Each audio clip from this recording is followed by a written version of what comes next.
Hello and welcome back. Sorry about the vacuum in the first shot. Actually, that was just the fans while downloading games prior to testing in my previous video. Again, this is my Alienware Aurora R10 Ryzen edition with the RTX 3070, and today we will be upgrading the garbage cooler to an AIO. Which AIO? Let's find out. I decided to go with the EVGA 120mm AIO cooler, model 400 HYCL11 V1. Not only because it would fit, but it is one of the cheaper ones available at $57. So, let's get this out of the box. First, we have some paperwork, of course, styrofoam, but here's our fan. I believe this should be fairly quiet. I don't think we're going to hit 100% on the fan, especially with an AIO. We should really only max out about 50% if I remember correctly. But I think we'll be alright. Now, here's the mounting hardware. You're only going to need one of those mounting brackets, and you're not going to need to remove the motherboard. Thankfully, the longer screws that come with this actually have the correct threads for the stock cooler that Dell provided, so you can just use the one side that clips onto the CPU side of the cooler, use those long screws, and it goes right into the board. So makes life definitely a lot easier here. Now it's time to disassemble everything. Of course, get our side panel off there. Unlock the power supply arm with the two locks on the back. Pull it open. Then realize you have to unplug the GPU power cable because some reason it always wants to get onto the side of the power supply arm. But I'm going to tuck it away since we'll be working on this for a few minutes here. Remove the GPU bracket there. Unlock the GPU from the motherboard. Pull it out as careful as possible and set it aside, because that's definitely the price of this build. Now, this is where I began to struggle. I'll be 100% honest. I wasn't too sure how to pull things apart here. I didn't want to break things. Everything seems to snap together. I wasn't sure though because I saw some screws in questionable places. So I struggled for a bit trying to figure out how do I get the top off. I ended up pulling both sides off, the top off, the front off, which totally was unnecessary because there's one panel on the top here that you need to pull off, and I'll show you that here. Let's take a closer look here in a second once I get to that point.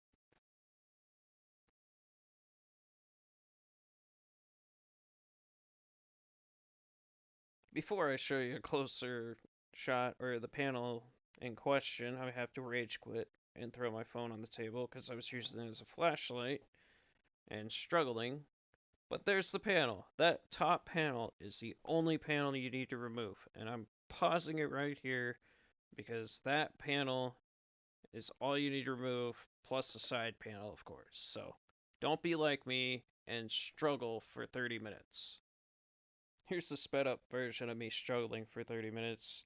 I'll spare you from watching it at full speed, or this video would probably be over an hour long.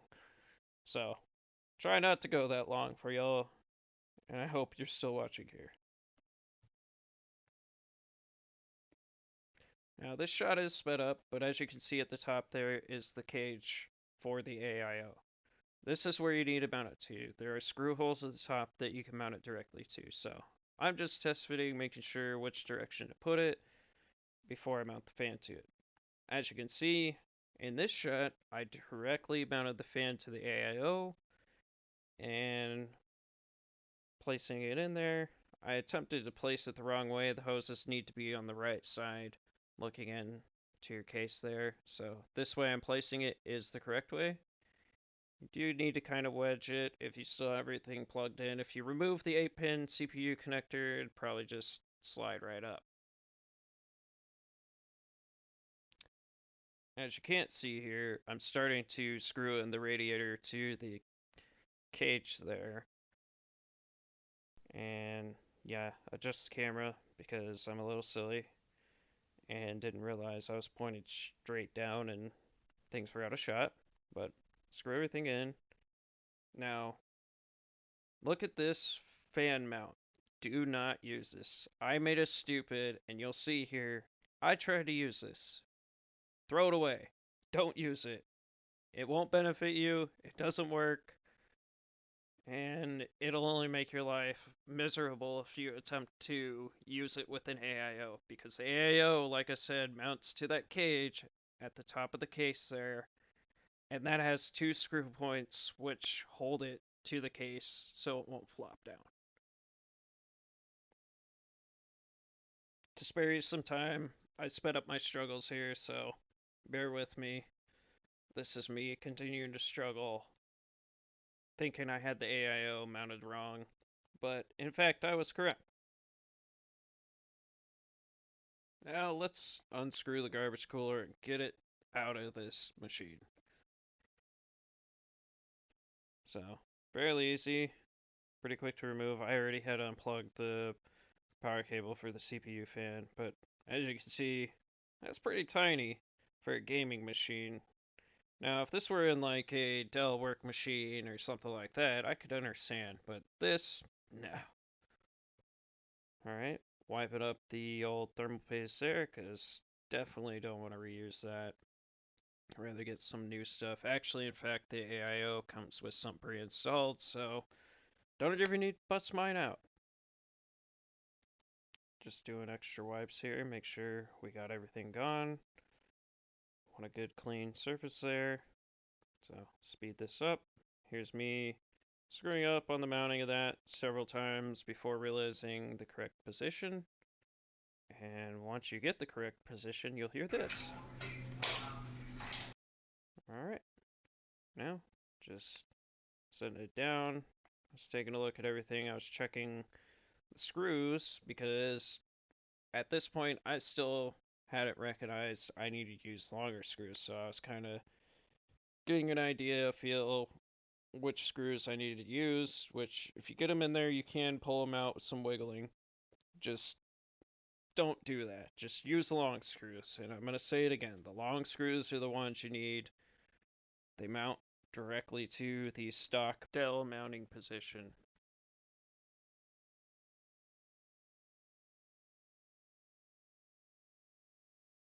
Now, when you close the power supply arm, I did this before mounting the GPU because I wanted to see if I could put them both one way, and definitely don't put them both one direction. I tried to put them both to the right there, as you can see, and I'm feeling around here because I was nervous. But I kind of cut it there because I realized if you put one to the right, one to the left, they won't pinch, and the liquid will flow perfectly through those. So, again, I'm just making sure as I'm closing it, they're not getting pinched, they're moving the correct ways. And, of course, I forgot to plug in the GPU power there.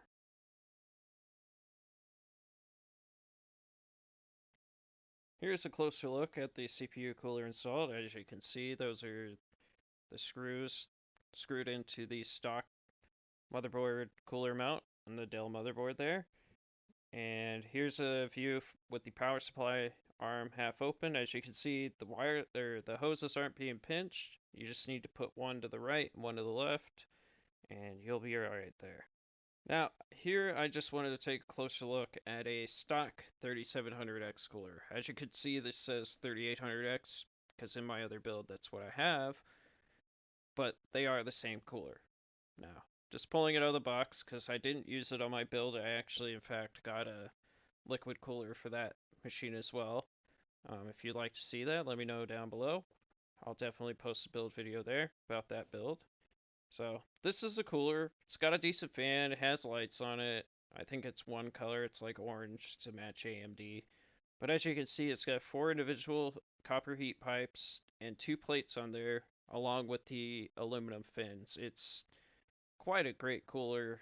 All the reviews I see from people using it seem to be great. So, honestly, if it would fit, I would use it. Now, this is the garbage cooler. And as you can see, this looks like a Dell workstation cooler. Probably perfect for that setup because you're not gaming. You don't need your CPUs often. Yeah, you do, but you're not needing it to the extent for gaming. So, I removed all the screws here to get the cheap, dinky fan off. Honestly, they did this to save space. It's very obvious. So you can just see how thin it is, that it's one solid piece of metal with the quote unquote fins there. But just holding it up to the stock cooler that would have came with the 3700X, you can see it's not even half the size. The fan's not is basically half the size of the other fan. So that's why we're seeing the high temps in the last video. And since we saw those high temps in the last video and I kind of gave up on the game testing, let's dive into some more now, because it's gonna be much better.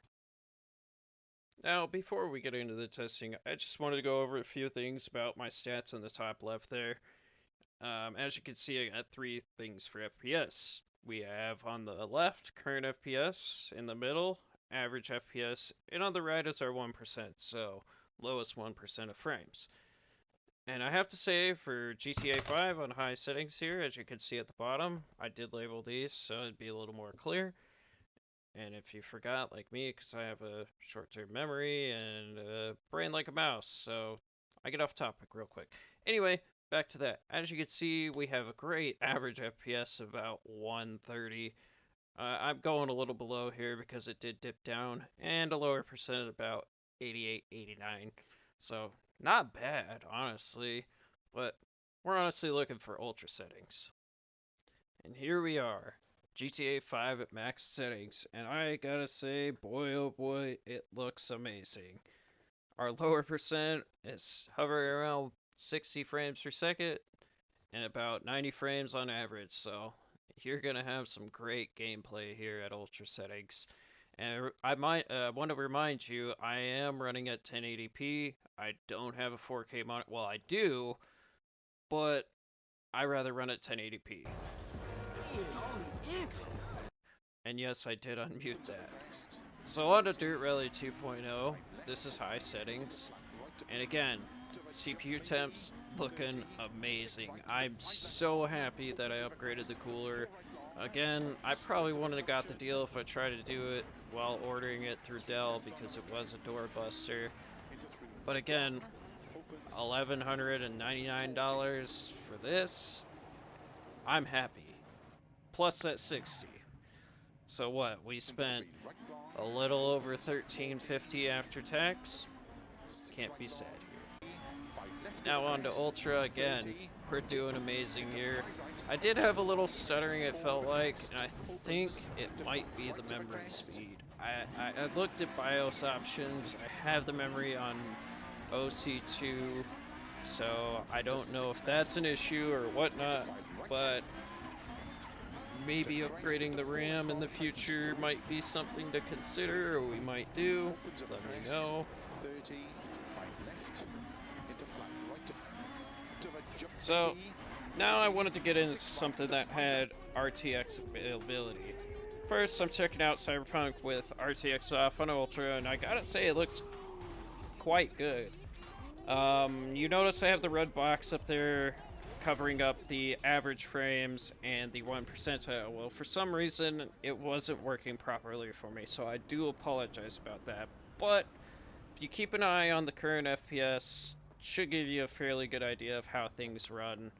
Again, this is RTX off on ultra settings. I didn't go any lower than this because the game ran great to me, and who knows. So let's bump it up to RTX on medium settings. These are all in the menu. I just went off based on the menu here, unlike GTA where you kind of have to pick and choose and set everything individually. I do have to say though, I was generally impressed because even though I can't tell you the average and everything from here because I couldn't get it working properly, I'd say from the looks of what I looked over, I'd say about 50, between 50 and 60 frames with RTX on medium settings. So now taking a look at Ultra, definitely saw a dip, but things do look good. So I can't complain about that. However, as you can see, I'm running low 40s, mid 40s mostly, unless I'm not looking at a bunch of action. So if you're looking at the sky, you'll probably see well over 60, but if you're in the action, probably anywhere from 35 to about 50. And honestly, that's about what I expect with this build with RTX on. If you turn RTX off, things definitely go up, but it's looking good. And with a simple AIO upgrade to get these results, like I said, I didn't even want to benchmark these things with the stock cooler. So spend $60-$70 on top of that $11.99. You don't have a bad machine here. So I gotta say, great thing for the price. If you can, upgrade the cooler. If not, well, what can I say? And that's that. Well, I gotta say, I'm quite impressed with just adding an AIO for 60 bucks. So, what I paid after tax was about $1,300. Add that IO, we're at about 1360.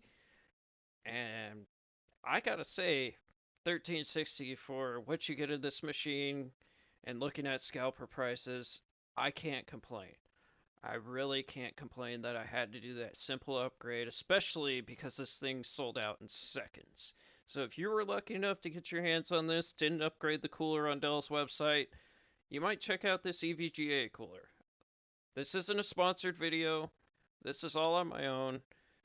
I'm just announcing that because a lot of people get sponsored by certain companies, and I'd rather be clear with y'all. So again, I appreciate you watching. If you'd like to see me do more of these, I got my own machine. I can do a review over my own build, and I got a couple other things in the works here with this Alienware and things related to my build. So comment down below. Let me know what you'd like to see. I do car stuff, computer stuff, small electronics repair, disc golf, whatever.